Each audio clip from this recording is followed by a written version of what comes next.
And away we go. All right, everyone. Thank you so much for joining us for session 4. We got quite a few people not on the chat right now, but that will change. But it's being recorded so no one misses out on any content. I hope you all are doing great. Today is March 2nd of 2020. Gorgeous day here in Florida. Hopefully, wherever you're at, you're experiencing the same. We have a lot to cover today. Today, we're going to review session 3 assignments. That's always fun and interesting. And from there, we go into talking about FSBOs. Now, everyone should be able to hear and see me okay. You see my screen, and as I click, my screen is advancing. That's correct.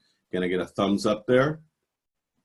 All right, fantastic. We're making a transition today. Up until now, we've been playing kind of like in the minor leagues in a way. You know, when we're talking about reaching out to people that know us and love us and we have a connection with, it's nowhere near as potentially intimidating as it can be to reach out to for sale by owners and expireds.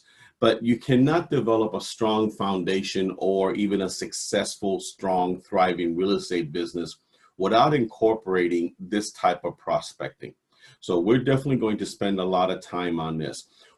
Next, we're going to talk about your unique value proposition. We keep going back to this because I find it odd and a little scary that if given 30 seconds on an elevator, you know, you've heard of the elevator pitch. If given 30 seconds on an elevator, could you make a convincing argument as to why someone should list or sell through you or send you their referral? And that's when you having a very good understanding of your unique value proposition comes in. We're going to talk about gratitude because all too often we kind of focus on what's going wrong. And I'm guilty of this to the 9th degree, as opposed to being grateful for what you have. And one of the things we found, it's nearly impossible. In fact, it's actually quite impossible to be in a state of gratitude and also be in a state of victimhood at the same time. And then we're going to cover what you need to do going forward. Now, as far as review assignments, let's go ahead and talk about the completion of the 10 conversations per day. You know, one of the things that I was doing over the weekend was reviewing how one of my fellow coaches was doing with their particular session 4. And I found myself feeling for this coach because there was little to no interaction from the participants. And I got to tell you something, unless you've ever done a webinar, it is one of the most difficult mediums that exists because you're not seeing the person, you're not hearing the person. And what happens is we're trying to make this as interactive as possible. We don't necessarily need to be front and center. We want you to share your triumphs, your successes, and even the challenges that you're going through, because chances are somebody else is going through the same thing as well. So I don't want that to be us. I don't want our group to be the group that's just kind of sitting back and saying, I hope he doesn't pick on me or pick my name. I really want you guys to get as engaged as possible because to me, it's all about helping you achieve your goals.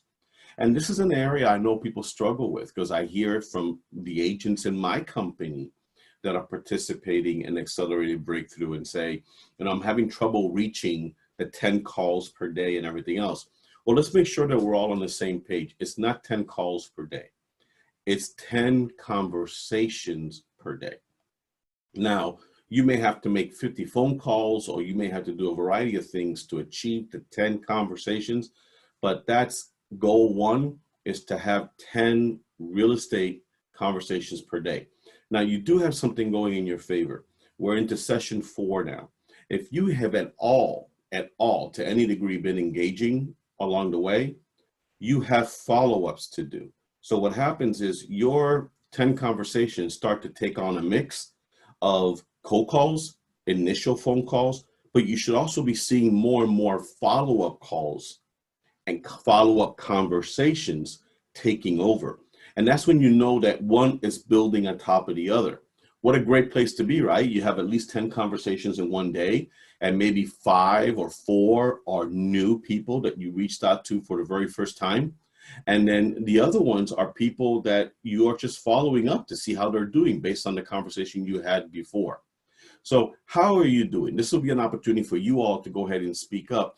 Is there anybody here, because I learned my lesson, that is struggling to reach to 10 conversations per day? Don't be afraid, speak up.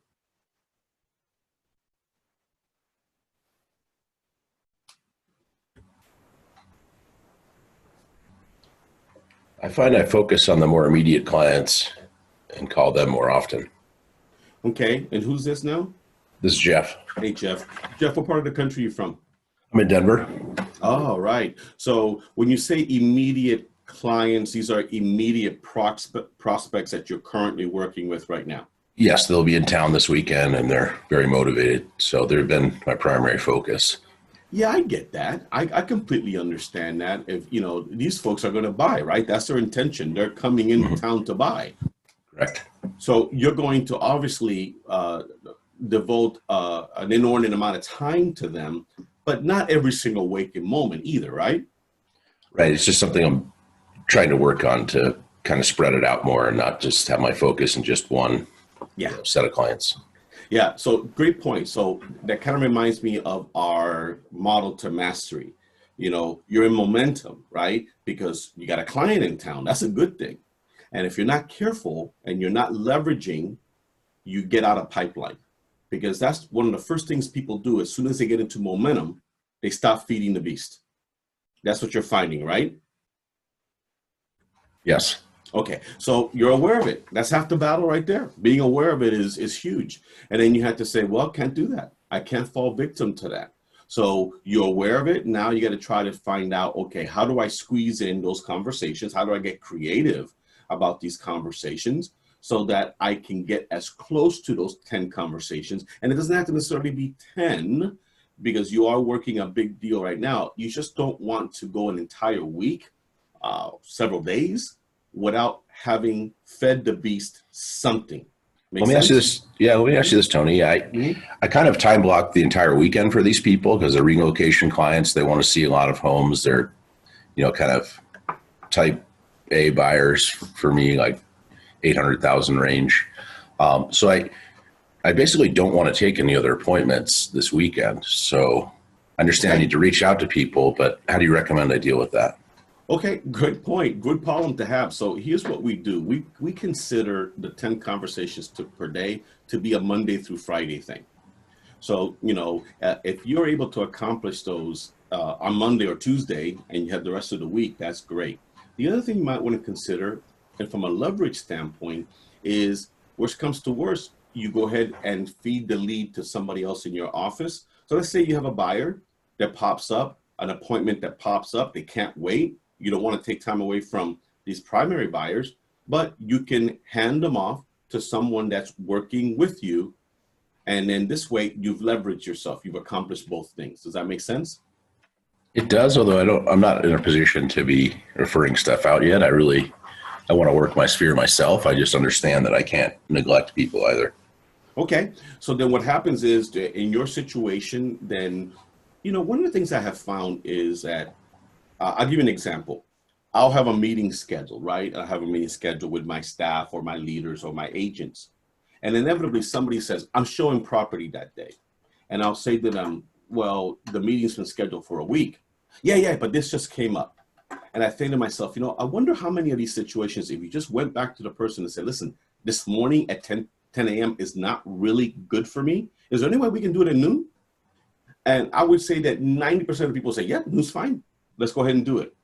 So I think that worst case scenario, you tell the person, look, I love to meet with you, but let me ask you something. Given the fact that right now I'm in a situation where I'm devoting 100% attention to customers, which is in fact how I like to work. And this is how I would be working with you. Is there any way that I can beg your indulgence for us to talk on Monday versus over the weekend, or meet on Monday versus over the weekend? Do you think that would be well received by them if you phrase it that way? Probably so. Okay, that's what I would do. Sounds good. All right, brother. Thank you so much for your input. Anybody else? Sure. Okay. Now, the 20 intentional actions on social media. Okay. Anybody by now, I think by now we should be seeing this become